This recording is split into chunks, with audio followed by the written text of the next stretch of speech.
लागो बजर पारो जिन हमरा लइकवा के देख के जरत होई है। हे भगवान ओकरा के उठा ला। कहां सुतल बड़ा हे भगवान बतावा तो। मछली भात खा के ओहू में सब कोनो मूड़ा मांगसन और इतना कुछ खा के अब बदल गइलन स।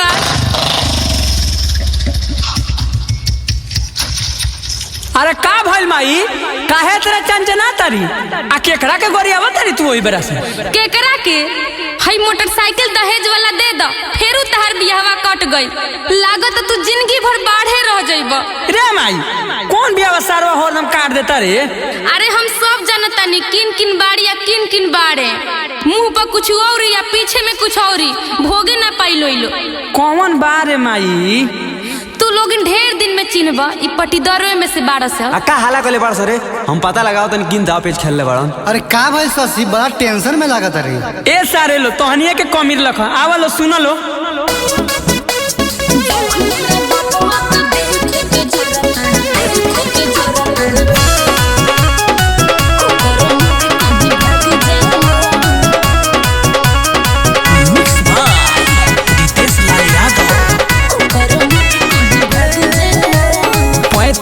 उम्र पार हो गइल भाई लागत अब नहीं सेहरा सजाई। बेचैन मत हो तोहरो सब बूढ़ बूढ़ लोग बालो। 35 के उम्र पार हो गइल भाई लागत अब नहीं सेहरा सजाई। मछली भात खा के मिठाई बाद में हमरे कैलस बुराई पैसा सारा पिटाइल कोइल साटवा रे। ए माई बोल लागत हमर बियाह ना होई कारे। आ चुप ते तो एगो अलग अगुतइले बाड़े। अगुतइले बानी तार अगले तो बोना तारू। जा हमरा कोखी में तू ही रहला यही से तोर बियाहवा कटता। दिन बारी उतराइल सारा दिन बारी उतराइल सारा काट देलो सभी हकाटवा रे। जिंदगी भर लागे रहे बरोड़वे शादी करलो सभी हकाटवा रे। आगी लागो बजर पर ओकरा घर में घुनकरा देही में लाग जाओ। ए माई हम इटा से सारे लोग मुंह फोड़ देम। आगी लागो बजर पर ओकरा घर में घुनकरा देही में लाग जाओ।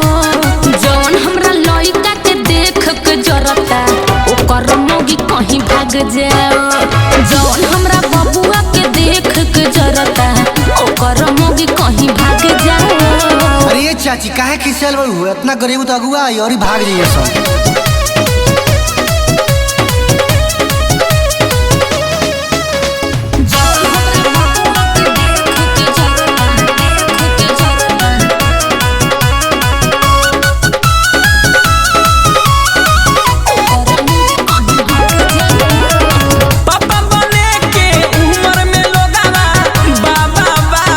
कहे हो कितना मुश्किल से अब की बारे शादी सेट भइल रहे हो। इनका तो कोनो चिंते नहीं है कि 5 लाख रुपया खियावे पियावे में अगुआ के खर्चा हो गइल। कि कार्ड बता गइल रिलेशन में सहारा चाचा हो गइल। इज्जत चल गई कौना से खुश हमर देखो ला जाला पता करा तनी कौन साला कोइल बा हमरा संग घाटवा रे। बतावा तो कितना सपना सजल रही अपना बेटा पतोह के लेके। ओ दलिद्रा के बेटी हमरा घर में आई तो रानी नु बन के रही। दिन बारी उतराइल सारा दिन बारी उतराइल सारा काट देलो सभी हकाटवा रे। जिंदगी भर लागे रहे बरोड़वे शादी करलो सभी हकाटवा रे। अब जदी अगुआ ओई है दुआर पर झाड़ू से उनके बाहर बरे। झाड़ू से उनके बाहर बरे। अब जदी अगुआ ओई है दुआर पर झाड़ू से उनके बाहर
जब अगुआ अइलन त मामा के घरे बोलावली उमे बियाह शादी तय कइल जाई बड़ा बियाह करता से अपना पटदारी के। हाँ ठीक है कहता दिन बारी उतराइल सारा दिन बारी उतराइल सारा काट देल सभी हकाटावा रे जिंदगी भर लागे रहे रोडवे शादी करलो सभी हकाटावा रे मोना नानी कानो ए कौन मोटरसाइकिल लेके जाई रे?